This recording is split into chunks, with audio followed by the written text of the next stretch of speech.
যাদবপুর বিশ্ববিদ্যালয়ের পড়ুয়াদের একাংশকে সন্ত্রাসবাদী দিমাগি নকশাল বললেন রাজ্যের পরিবহন মন্ত্রী এবং বিজেপি বিধায়ক অর্জুন সিং। তিনি বলছেন এরা সন্ত্রাসবাদীদের থেকেও বেশি ভয়ঙ্কর। যাদবপুরে এই দিমাগি নকশালগুলোকে যাদবপুর থেকে উৎখাত করতেই হবে, নালে এই বাংলা পশ্চিম বাংলাকে এরা আমি মনে করি টেরোরিস্টদের থেকে বেশি খতরনাক। টেরোরিস্টদেরকে আমরা তো চিহ্নিত করতে পারি, তারা বিদেশি শক্তির হাতে বিদেশি আছে, তারা এখানে এসে গা ঢাকা দিয়ে থাকে। কিন্তু এই দিমাগি যারা নকশাল, তারা আমাদের দেশে আমাদেরই আপনার পরিবারের ছেলেদেরকে ব্রেন ওয়াশ করে আমাদের এই দেশের বিরুদ্ধেই তারা তাদেরকে কাজে লাগায়।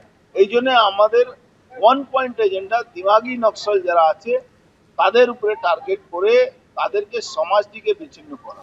আমরা হাতিয়ার নিয়ে যে মাওবাদীরা লড়াই করছিল দেশের সংবিধানের বিরুদ্ধে, তাদেরকে আমরা শেষ করতে পারি।